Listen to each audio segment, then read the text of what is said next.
마법사 카드입니다. 마법사 카드에 대한 거죠. 그래서 기본적으로 이제 마법사가 갖고 있는 기본적인 건 뭐냐면 그 의미를 좀 이제 알아두셔야 됩니다. 그래서 마법사는 이제 기본적으로 이제 보시면 알겠지만 옷은 붉은색과 흰색의 옷을 입었다 이런 얘기인데, 붉은색은 기본적으로 정열을 상징하는 거고요. 그 다음에 어떻게 하면 흰색은 이렇게 순수함, 그러니까 뭐 순수하다는 게 다른 의미가 아니라 그만큼 무엇인가 일을 집중하는 성향을 갖고 있는데, 보통 그렇습니다. 뭐 운동선수라든가 과학자라든가 이런 사람들이 머리가 나쁘다는 개념이 아니고요. 굉장히 순수한 구석이 있어야지만이 그것을 뭔가 하나의 일에 집중을 하는 건데, 거기에다가 뭐가 있냐면 열정까지도 있기 때문에 굉장히 이 사람은 그 무엇인가 일을 할 때 아주 집중적으로 일할 수 있는 사람이면서 그것도 열정적으로 일하는 사람이다, 이렇게도 해석하고요.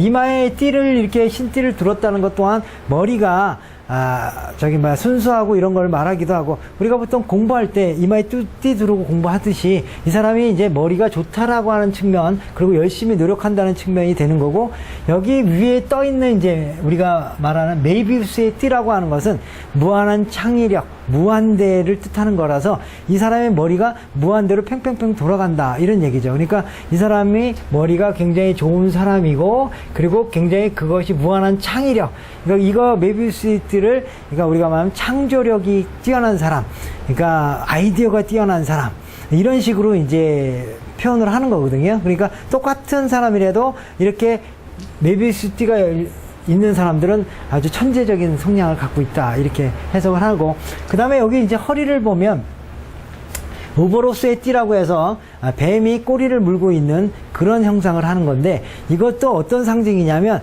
이 사람이 무한 힘을 갖고 있는데 그게 허리에 있다라는 것은 육체적인 힘을 말하는 거죠.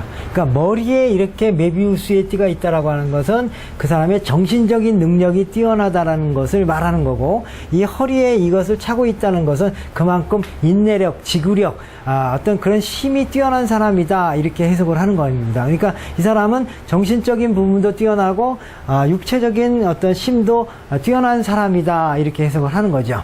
그리고 이제 이 사람이 이제 갖고 있는 이 오른손과 맨손의 모양을 보면, 오른손에 있는 그것은 하늘을 가리키는 거고, 왼손은 땅을 가리키는 건데, 하늘에 있는 전기를 불러서 땅에다가 내려준다라는 하나의, 이 사람이 중개자로서의 역할을 한다라는 거죠. 그래서 매지션, 이 마법사는 이제 마법사라는 뜻에서 하늘의 어떤 전기를 땅에다 알려주는 그런 중간자로서 역할도 한다. 그래서 이걸 중간자. 그러니까 이 중간자는 우리가 이제 사회적으로 표현을 하면 선생님이잖아요. 즉, 지식이라고 하는 어떤 보고 속에서 그거를 어떻게 한다, 땅이라고 하는 것은 학생들에게 내려져 주는 사람. 그래서 이런 매지션 카드는 물론 마법사라는 뜻의 그런 것도 있지만, 선생님, 가리키는 사람, 이렇게도 해석하고, 또 이제 약간 이제 영적인 걸로 얘기하면 영매, 즉 하늘의 기운을 땅에다 알려주는 영매다, 이렇게 해석을 합니다. 그리고 이제 요 자세는 아주 유명한 자세예요. 즉 뭐가 유명하냐면, 불교를 아시는 분들은 그 부처님이 태어날 때 천상천하 유아족전이라는 말을 했거든요. 하늘에 있어서 하늘과 땅 사이에 나의 존재가 홀로 있다, 이런 개념인데, 마치 이게 똑같은 자세거든요. 그래서 홀로 있다라고 하는 것은 그만큼 뭐 오만하다는 뜻이 아니고 주체성이 강하다, 나 자신은 귀중한 존재다라는 개념으로 이제 얘기가 되는 겁니다. 그러니까 이 사람은 굉장히 주체성도 높고, 자기의 어떤 그 생각이나 이런 것들도 굉장히 뛰어나고, 체력도 뛰어난 사람, 그리고 가리키는 능력도 있고, 그래서 중개자 역할을 하는 거죠. 그래서 이 카드를 그냥 우리가 쉽게 또 중개자 그러면 뭐냐면 부동산 중개업자라고도 해석도 해요. 그냥 중개해주는 사람. 그 다음에 뭐 매매 중개업자, 거광꾼, 뭐 이런 것도 해석을 할 수가 있고. 그러니까 그거는 중개자라는 건 여러 가지 의미로 해석할 수가 있는데, 그게 이제 직업적으로 얘기한다면 또 그렇게도 해석할 수가 있다, 이런 얘기입니다. 그리고 이제 여기에 이제 나타나 있는 펜타클, 컵, 그 다음에 검, 그 다음에 이제 지팡이. 요거는 이제 우리가 말하면 원소다, 이렇게 얘기를 합니다. 그래서 서양에서는 네 가지 원소에 의해서 세상이 만들어졌다라고 얘기를 하기 때문에 그 사원소라고 하는 것 자체가 우주적인 것, 모든 것을 뜻한다 이런 얘기입니다. 그러니까 이 사람이 이 모든 것을 다루는 사람이다 이런 얘기예요. 그래서 이 우주적인 원리 모든 것을 다룬다라는 것을 우리가 인간적으로 표현하면 뭡니까? 인간적으로 표현을 해봐야지. 이게 그냥 무슨, 그러면 이거 뭐 신이다 뭐 이렇게 할 수는 없잖아요. 만약에 어떤 사람이 왔어. 내 카드인데 이 카드를 딱 뽑았단 말이죠. 딱 뽑았는데 보니까 그러면 신이네? 영매네? 뭐 이렇게 얘기할 수 없잖아요. 인간적으로 해석을 해야 될 거 아니에요. 뭐 어떤 식으로 해석을 해야 되느냐. 이런 것이 있을 때 뭐 하는 사람이라고 볼까요? 이제 같은 계통? 우리가 이제 요게 이제 처음이라 그러는데 그런 훈련을 자꾸 연습하면 좋아요. 사원소 이런 걸 다룬다 이러면은 기본적으로 이제 그 과학자, 그 다음에 연구가, 그러니까 뭐 과학자 아니더라도 그런 거 사람도 많잖아요. 요즘 뭐 그 제약회사의 어떤 연구원들 아니면 뭐 그런 사람들 많죠. 그런 식의 연구가다 이렇게 얘기하고, 옛날에는 이제 이 마법사를 연금술사라고도 얘기했거든요. 그 연금술사가 요즘 시대로 뭐 하는 사람이다? 옛날 연금술사가 뭐 하는 사람이, 원래 연금술사 하는 사람이 금을 만드는 사람이잖아요. 즉 어떤 거냐면 이렇게 비철금속 무슨 뭐 나비라든가 뭐 이런 거를 어떻게 한다, 금으로 만들면 굉장히 그 돈을 많이 벌 수가 있잖아요. 그러니까 연금술사라는 건 뭐냐면 금으로 이런 납 같은 비철금속, 별 볼 일 없는 뭐 굴이나 뭐 이런 노쇠나 이런 것들을 금으로 만드는 사람들을 연금술사라고 얘기했는데, 이런 훈련을 하는 과정 속에 뭐가 생겨났냐면 화학이라는 게 나왔죠. 화학. 그래서 화학자들의 기원이 됐다. 연금술사가 지금 요즘으로 하면 화학자의 기원이 됐다 이런 얘기입니다.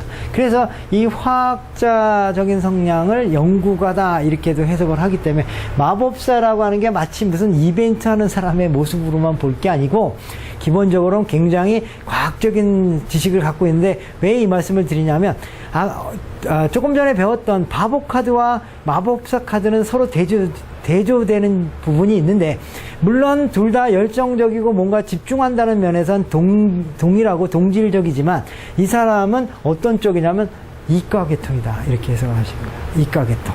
그러니까 그 바보 카드는 문과계통이고요. 그 다음에 이 마법사 카드는 문과계통이다 이렇게 해석을 합니다. 이과계통. 기술자. 그러니까 이 사람을 우리가 어떻게 해석하냐면, 현실적으로 얘기하면 물론 연구원, 과학자, 뭐 화학자 이렇게 들었는데, 뭐 과학자 만나기가 쉽습니까? 어렵죠. 그 다음에 뭐 화학자 만나기 쉽습니까? 별로 어렵다는 거지. 타로 안 보러 와요, 그런 사람들은. 네, 연구하기 바빠가지고. 그러면 뭘로 보냐면 기술자를 많이 볼 수 있죠. 뭐 자동차 기술자, 아니면은 뭐 회사에 있어서도 그 문과계통의 어떤 뭐 펜대 굴리는 사람 말고, 어떻게 하면 뭐 기계를 조립한다든가 아니면 기계를 딱 만드는 사람들, 이런 사람들이라 이렇게 보는 거죠. 그러니까 마법사라고 해서 막 그 어떤 이벤트 마법 부리고 뭐 이런 사람이 아니라, 그러니까 기술자, 그 과학자 또는 아니면 뭐 연구가 뭐 이런 거죠. 그리고 같은 그걸 하더라도 뭐 연구하는 쪽으로도 많이 사용이 됩니다. 이렇게 되는 거죠. 그래서 이 사람의 특성이 바로 그런 특성이 있습니다. 그리고 이 사람이 갖고 있는 이제 그 장미와 백합은 원래 이제 이거는 기독교적인 상징이기 때문에, 이제 한마디로 얘기해서 하나는 장미라고 하는 것 자체는 열정을 뜻하는 거고, 백합이라고 하는 것은 뭐냐면 순수를 뜻한다 이런 얘기고, 이 사람이 입고 있는 옷과 동일한 어떤 의미가 있는데, 그런 의미도 있지만 이게 어우러져 가지고 또 의미가 있는 거예요. 아름다운 것에서는 언제나 가시가 있다 이런 얘기죠. 그래서 이런 것들이 고난의 의미도 사용이 된다 이런 얘기죠. 우리가 고난이라고 하는 거는 만날 못 먹고 굶주리고 이것만 고난이 아니고, 연구를 하다 보면 거기서 생기는 어려움들이 있단 말이죠. 그게 가시라는 표현으로 하는 거죠. 고통스러움이 있다 이렇게 보는 거고요. 그리고 이제 백합의 특성은요, 이런 게 있어요. 여러분들이 백합은 보는 것보다는요 향기가 더 아름다운 겁니다. 보이지 않는 향기를 뜻하는 건데, 이 향기적인, 그래서 이 두 개의 의미는 어떻게 해석을 하냐면, 하나는 보이는 세계, 하나는 보이지 않는 세계로도 해석을 할 수 있다, 이런 얘기입니다. 그러니까 보이는 세계와 보이지 않는 세계를 다 다룰 줄 아는 인물이다, 이런 얘기죠. 예. 그래서 이런 사람들은 이제 우리 같이 타로를 하는 이런 사람으로도 해석을 해요. 예. 그러니까 우리가 이제 문과계통일 줄 생각하시는 분들이 있는데 사실은 이과계통입니다. 굉장히 논리적인 사람들이에요. 그러니까 문과계통과 이과계통의 차이는 논리적인 생각과 상상력의 차이거든요. 근데 오히려 이런 사람들이 과학적인 거에 대한 관심이 많아요. 우주에는 어떨까, 물리는 어떨까, 아니면 이런 것들에 대해서 관심이 더 많고 이렇다는 얘기죠. 그렇기 때문에, 여러분들이 우리 같이 이제 타로 상담하고 이런 사람들을 문과계통으로 보시면 안 됩니다. 오히려 이과계통이라 이렇게 보시면 되죠. 자, 이렇게 해가지고 이런 토탈이 돼 있고, 여기서 이제 장미 또한 하나의 이제 영광적인 부분, 그래서 이런 걸 통해서 내가 무엇인가를 이제 얻어내는 것인데, 이게 이제 재밌는 것은 요 카드에 있어서 좀 장미가 있는데 장미가 뿌리가 없죠. 이것도 어떻게 해석을 하냐면요, 장미의 아름다움이 있지만 뿌리가 없기 때문에 오래가지 못한다, 이런 얘기죠. 그래서 이 사람 성격이 시작은 잘하는데 마무리를 못 짓는다, 이렇게도 해석을 합니다. 장미의 그러니까 장미라고 하는 것 자체가 갖고 있는 아름다움, 능력, 이런 측면으로 보지만, 그러나 저게 뿌리가 없다, 그렇기 때문에 어떻게 된다? 오래 하지 못한다. 그래서 이 사람 성격이 어떤 성격이냐면, 좀 시작은 잘하는데 마무리를 잘 못하는 성향이 있기 때문에 그것도 조심해라, 이렇게 해석을 하는 거고요. 그리고 이제 여기서 특히 보시면 아시겠지만, 이게 책상이라고 하는 게 있고 다리가 있다, 이렇게 이제 측면으로 보면, 이 다리라고 하는 측면이 여기 보면 원래는 여기 없는데 여기 다리를 받치고 있다라고 예전에 마르세유 카드나 이런 거에 나오는데, 또한 마찬가지로 여기서도 그렇게 해석할 수가 있어서 그걸 속임수라고 보는 거예요. 속임수. 그리고 원래 이제 이 카드를 신화적으로 해석하면 헤르메스라고 얘기하는 그런 신화로도 해석이 되는데, 그 사람이 도둑의 신이고 사기꾼의 신이고 속임수의 신입니다. 그래서 굉장히 이 사람이 어떤 사람이냐면, 보기에는 성실하고 굉장히 또 능력적인 부분에 있어서 대단한데, 그게 까딱 잘못하면 뭘로도 되냐면 사기꾼도 되는 거예요. 그래서 이 마법사 카드를 맨날 긍정으로만 보면 안 된다, 이런 얘기입니다. 우리들이 생각할 때 마법사 카드 다 좋은 얘기만 나왔네, 그러니까 이 카드만 나오면 다 좋을 것 같지만, 저것도 거꾸로 얘기하면 사기당한다, 속임수 당한다, 마법이라고 하는 것 자체에 마법에 홀린다, 근데 그 마법에 홀리는 것은 속임수를 당하는 거다, 이런 얘기입니다. 그렇기 때문에 그런 측면으로도 이 카드를 보셔야 돼요. 그러니까 항상 모든 카드는 긍정의 의미와 부정의 의미가 같이가 있는데, 긍정의 의미와 부정의 의미를 다 보실 수 있어야 저 카드가 장애물의 카드가 나왔을 땐 네가 마법에 홀려서 속임수를 당할 수 있으니까 조심해라, 이런 경고로도 나온다, 이런 얘기입니다. 그러니까 좋은 얘기만 하니까 좋은 쪽으로만 볼 수 없다. 또 단점이 있죠. 어떻게 된다? 끈기가 없으니까 벌리기만 하고 제대로 마무리 못 진다, 이렇게 되는 거죠.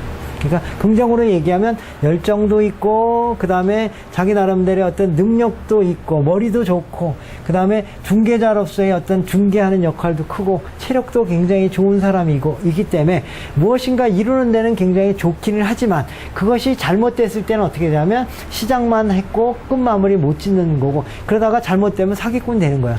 여러분들 옛날에 그런 거 많이 있잖아요.